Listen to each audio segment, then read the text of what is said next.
Assalamualaikum warahmatullahi wabarakatuh. A'udzu billahi minasyaitonir rajim. Bismillahirrahmanirrahim. Alhamdulillahi hamdan katsiran kama asyhadu an la ilaha illallah wahdahu la syarikalah irghama liman jahada bihi wa kafar. Wa asyhadu anna Muhammadan abduhu wa rasuluh sayyidul khalaiqi wal bashar. Allahumma salli ala sayyidina Muhammad wa ala alihi wa ashabihi al-masabihil burar. Ilahi anta maksudi wa ridhaka matlubi a'tini mahabbataka wa ma'rifataka. Ila hadrati sultanil awliya wa qudwatil asfiya qutbir rabbani wal gausis samadani as-sayyid Syekh Muhyiddin Muhammad Abdul Ghaus Saifullah Maslul Al-Qutub radhiyallahu anhu wa qaddasa sirah. Al-Fatihah. A'udzu billahi minasyaitonir rajim. Bismillahirrahmanirrahim. Alhamdulillahi rabbil alamin arrahmanir rahim maliki yaumiddin. Iyyaka na'budu wa iyyaka nasta'in. Ihdinas siratal mustaqim. Siratal ladzina an'amta 'alaihim ghairil maghdubi 'alaihim waladdallin. Al-Mukarramun, para wakil talqin Syekh Mursyid, Bapak Kiai Haji Anang Asy'ari dari Surabaya, Bapak Kiai Haji Mahya Al-Bukhari dari Jeddah, Bapak Kiai Haji Zainal Mutaqin dari Ungaran, Semarang. Tadi sempat muncul ada Abi Ozan Fauzan, wakil talqin dari Subang. Namun mungkin karena sinyal dan sebagainya belum terlihat lagi. Yang saya hormati pemangku manaqib Ibu Rafika Medianti. Yang saya hormati pengelola acara Bunda Haya Profesor Kiai Haji Priyatno. Ikhwan akhwat rahimakumullah. Abah Aos radhiyallahu an wa qaddasa sirah adalah sosok yang diberkahi. Sosok yang diberkahi oleh Allah Subhanahu wa taala. Bukan kata saya, bukan kata para kiai, bukan kata siapapun, yang mengatakannya adalah Allah Subhanahu wa taala. Tercantum di dalam Al-Quran surat Maryam ayat yang ke-30. Allah Subhanahu wa taala dengan tegas mengatakan, waja'alani mubarakan ainama kuntu. Dan Allah telah menjadikan diriku sebagai sosok yang diberkahi. Ainama kuntu, di mana saja aku berada. Ikhwan akhwat rahimakumullah. Ternyata yang dikatakan sebagai sosok yang diberkahi itu saya bisa merasakan bagaimana bahagianya peserta manaqib online internasional tadi pagi yang lebih daripada 160 titik. Begitu acara ditutup oleh doa oleh Dr. Reza mewakili Yang Mulia Pemirsa Abah, itu mic hampir semuanya dibuka dan semuanya mengucapkan salam kepada Abah. Abah hanya terlihat raut mukanya begitu mengagumkan, begitu berwibawa. Tak ada seorang pun yang tidak merasa terharu melihat secara fisik Yang Mulia Pemirsa Abah. Dikatakan sebagai waja'alani mubarakan, itu ainama kuntu, di mana saja. Yang hadir ada yang dari Inggris, dari Belanda, dari Amerika, dari Taiwan, dari Hong Kong, dari Indonesia, dan dari belahan bumi manapun. Ternyata semuanya tertuju kepada satu titik, tokoh-tokoh yang diberkahi. Itulah pemirsa Abah. Dulu pada waktu Abah masih melakukan tawaf, masih melaksanakan acara manaqib dari kota ke kota, Di mana ada Abah, di situ selalu dikunjungi oleh banyak orang. Itu dikatakan sebagai sosok yang diberkahi. Yang perlu kita ketahui adalah mengapa Abah itu sendiri menjadi sosok yang diberkahi oleh Allah Subhanahu wa taala. Ternyata sambungan ayatnya adalah wa ausani bis sholati waz zakati ma dumtu hayya. Abah ternyata melakukan dua hal. Yang pertama, melaksanakan ibadah sholat, melaksanakan ibadah zakat ma dumtu hayya, selama hayat. Jadi melaksanakan ibadah yang namanya ibadah sholat itu bukan hanya kewajiban. Kalau kita merasakan melaksanakan ibadah itu merupakan satu kewajiban, artinya begitu selesai kita melaksanakan ibadah sholat, sudah tidak ada lagi kepentingan kita dengan sholat itu. Tetapi Abah tidak merasakan dan Abah tidak terlihat adanya memandang sholat itu sebagai satu kewajiban, tapi sebagai sosok yang diberkahi. Abah lebih condong ke arah yang lebih tinggi daripada itu. Sholat bukan hanya satu kewajiban, tapi merupakan satu kebutuhan. Ikhwan akhwat rahimakumullah. Persis seperti yang sedang kita laksanakan sekarang. Apabila kita setelah ditalkin zikir oleh Syekh Mursyid, ada kewajiban. Kewajiban kita secara berurutan. Secara berurutan itu yang pertama, kita melaksanakan amaliyah zikir. Zikir ada dua macam. Ada zikir jahar dan ada juga zikir khafi. Sering dibicarakan oleh setiap pembicara dimanapun, setiap acara ada manapun. Baik yang kalangan yang menyampaikannya adalah para wakil talqin ataupun para mubalik yang lain. Sama saja materinya adalah dua suplemen inti agar kita menjadi orang yang sehat. Sehat fisik dan sehat rohani. Itulah dengan dua zikir. Zikir jahar dan zikir khafi. Itu yang pertama. Yang harus kita lakukan. Nah, apabila ternyata kedua zikir itu sendiri yang merupakan komponen utama orang yang sudah ditalqin zikir, itu jangan dipandang sebagai satu kewajiban. Kalau hanya melaksanakan kewajiban saja, itu nggak maju-maju. Tidak maju-maju. Abah sampai mengatakan 165 kali membaca zikir la ilaha illallah. Itu hanya patokan awalnya, hanya dasarnya. Sementara kebutuhan kita itu sendiri begitu banyak. Apabila diterjemahkan dengan bahasa yang lebih kasar, kayaknya bisa diterjemahkan seperti begini. Kalau kita hanya sekedar memenuhi kebutuhan pokok saja, itu bisa jadi kita zikirnya hanya 165 kali. Tetapi apabila kita ingin meraih sukses yang lebih besar daripada itu, sebenarnya zikir yang benar adalah yang zikron kathiron. Zikir yang banyak, yang tak terhitung. Meskipun barangkali dibatasi oleh pengerasa Allah. Jika kita pada saat melaksanakan zikir, terbiasa memegang butiran-butiran tasbih, apabila ternyata kita sudah sampai pada modal utama 165 kali, hendaknya zikir itu sendiri jangan berhenti di situ. Tasbih bisa dilepaskan dari tangan kita, tetapi zikir harus dilanjutkan. Terus, sampai kita merasakan bahwa kebutuhan kita itu sendiri sudah terpenuhi. Ikhwan akhwat rahimakumullah. Itu yang pertama. Yang kedua, ada lagi khotaman. Khotaman itu bisa jadi yang dijadikan patokan dasar adalah bacaan-bacaan yang ada di dalam khotaman itu cukup dibaca 3 kali.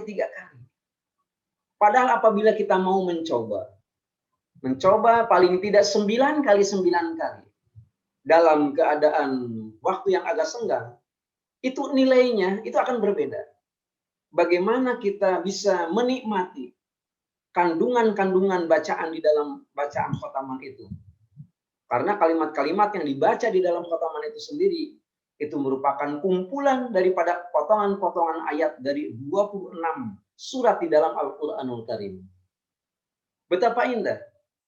Memang apabila kita dibatasi oleh waktu semacam sempitnya waktu antara maghrib dengan isya, bisa jadi kita tidak terlampau banyak membaca. Tidak terlampau banyak membaca kalimat-kalimat yang ada di dalam khataman itu. Tapi manakala kita mencoba, itu yang akan bisa merasuk ke dalam sanubari kita, dan itu akan memberikan power tersendiri. Itu yang kedua. Yang ketiga ini adalah manakiban. Manakiban jangan dipandang enteng. Apabila tadi pagi manakiban secara fisik itu langsung dihadiri oleh Yang Mulia Pangarsa Abah sebagai mursyid kita, maka secara maknawi kapanpun dan dimanapun manakib itu sendiri dilaksanakan, sebenarnya upacara ini dipimpin langsung oleh Pangarsa Abah. Sangat jelas. Sebab di dalam Manqobah yang ke-15 itu disebutkan dengan jelas bahwa nama Tuhan Syekh itu derajatnya sama dengan Ismul A'zam. Apabila kita menyebut Pangarsa Abah Awas, sebenarnya ruh kita itu sudah langsung lapor kepada beliau. Dan beliau itu mengetahui. Betapa indah. Sekali waktu nanti di akhirat, ada orang yang mendapat anugerah dari Allah Subhanahu wa Ta'ala, dipanggil namanya langsung oleh Rasulullah Sallallahu Alaihi Wasallam. Padahal jauh sekali waktu hidupnya, jauh setelah ribuan tahun Rasulullah meninggal dunia, orang itu sendiri baru lahir ke muka bumi, tidak bertemu secara fisik dengan Rasulullah. Akan tetapi pada saat nanti di akhirat itu sendiri, Rasul itu akan mengabsen nama-nama orang-orang tertentu. Begitu dipanggil si Fulan merasa kaget. Kagetnya bangga. Mengapa namanya dipanggil oleh Rasulullah Shallallahu Alaihi Wasallam? Sampai dia itu sendiri bertanya kepada Rasul, dari mana Anda tahu bahwa aku namanya Fulan? Ternyata Rasulullah Shallallahu Alaihi Wasallam memberikan komentar. Komentarnya juga sedikit, sangat pendek. Apa kata beliau? Pada saat kau membaca sholawat, aku sudah mendeteksi siapa sebenarnya yang sedang melaksanakan komunikasi dengan diriku. Ikhwan akhwat rahimakumullah. Itulah yang dimiliki oleh Yang Mulia Pangarsa Abah sebagai mursyid kita.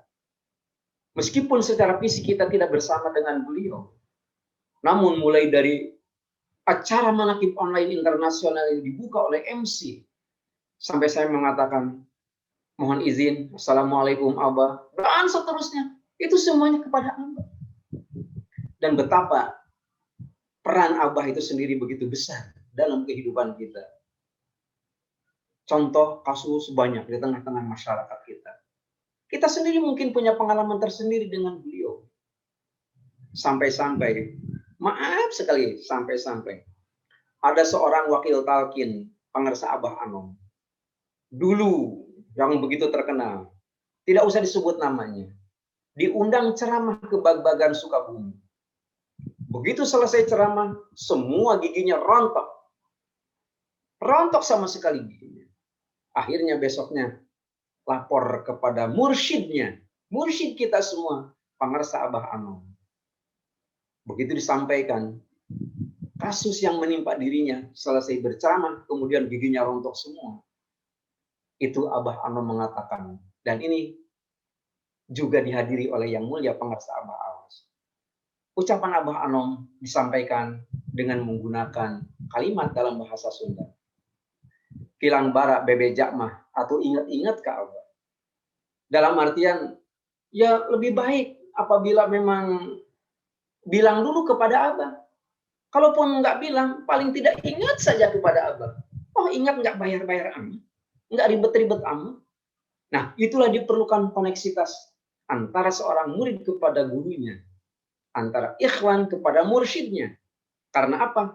Setiap orang yang sudah ditalqin zikir, pada hakikatnya adalah ruhnya ada dalam genggaman syekh mursyid. Dalam kondisi bagaimanapun. Saya khutbah Jumat dalam 1 tahun 52 kali. Karena ada 52 Jumat. Karena begitu banyak, nggak lagi sempat untuk baca materi apa yang harus disampaikan. Terkadang sampai sudah ada di atas mimbar, mau ngomong apa, blank sama sekali. Kecuali pada saat 1-2 menit sebelum khutbah dimulai, langsung rogitoh kepada yang mulia pengarsa Abah. RI 1 sekalipun hadir di hadapan saya pada waktu salat Jumat, tetap yang muncul dari lisan saya adalah bagaimana pentingnya kita melaksanakan zikir jahar dan zikir khafi. Itu Abah. Ikhwan akhwat rahimakumullah. Itu yang tidak boleh kita abaikan. Jadi manakibat itu bukan hanya merupakan satu kewajiban, tapi harus dipandang sebagai satu kebutuhan. Nah, yang keempat adalah sholat sunat. Sholat sunat kan banyak. Sholat sunat yang dipaketkan oleh pengarsa Abah. Mungkin sholat sunat itu sendiri berbeda dengan sholat sunat yang dibiasakan oleh masyarakat pada umumnya. Makanya banyak orang yang bertanya-tanya. Bukan hanya bertanya-tanya, ragu. Malah bukan hanya ragu. Artinya tidak yakin bahwa apa yang diajarkan oleh pengarsa Abah sebagai mursyid TKN Pondok Pesantren Suryalaya itu mempunyai dasar hukum. Sebenarnya kita nggak begitu. Apabila ternyata memang ada sesuatu, ada orang yang tidak suka kepada kita, kemudian mengajak berdebat, tidak perlu dilawan. Ada aturan main. Ada aturan main berdebat. Dan itu aturan main itu sendiri dicantumkan di dalam Al-Quran. Surat Al-Hajj ayat yang ke-8 Allah menyebutkan, wa minan nas may yujadilu fillah bighairi ilmin wala hudan wala kitabim munir. Jadi ada tiga komponen yang perlu diperhatikan saat kita berbicara dengan orang lain apabila mau berdebat. Yang pertama, bighairi ilmi. Samakan dulu ilmunya. Jangan sampai ilmu syariat, jangan-jangan orang yang menggunakan ilmu syariat berdebat tentang sesuatu yang diajak debatnya adalah orang-orang yang menggunakan ilmu tarekat. Sampai kapanpun nggak akan ketemu, tidak akan mencapai satu kesimpulan. Karena apa? Karena disiplin ilmunya berbeda. Contoh saja, apakah zikir la ilaha illallah itu perlu dikeraskan suaranya ataupun tidak? Sementara berdebat antara orang syariat dengan orang tarekat nggak akan ketemu. Karena apa? Karena semuanya punya dasar. Nah, ini yang dibutuhkan adalah bagaimana kepiawaian kita agar kita tetap hubungan baik dengan mereka, sementara kita pun tidak mencederai ajaran pokok daripada Thariqah Qadiriyah Naqsyabandiyah Pondok Pesantren Suryalaya. Kalau memang kita harus berbeda pendapat, sepanjang bukan menyangkut masalah-masalah usul, mengapa kita tidak sepakat untuk berbeda pendapat saja ketimbang harus menjelek-jelekan orang? Menjelek-jelekan orang itu jauh lebih berbahaya. Mengapa bisa menjelekkan orang? Karena di hatinya tidak ada Allah Subhanahu wa taala. Selama di dalam hatinya ada Allah Subhanahu wa taala, nggak tega-tega amat kita ngomongin kejelekan orang. Toh sebelum kita mengucapkan kejelekan kepada orang lain, itu kejelekannya, keburukannya itu sudah mental terlebih dahulu kepada kita, orang yang ngomonginnya. Begitu indahnya ajaran Rasulullah Shallallahu Alaihi Wasallam yang diabadikan dan diteruskan kepada kita oleh yang mulia pengarsa Abah. Nah, ini adalah tentang sholat. Nah, jadi Abah menjadi sosok yang diberkahi karena wa ausani bis sholati wa zakati madumtu hayya. Sholatnya sepanjang hayat. Nah, dulu mungkin pada waktu kita sama-sama belum ditalkin zikir, memandang yang namanya sholat sepanjang hayat itu selama kita masih hidup, kita masih tetap melaksanakan ibadah sholat.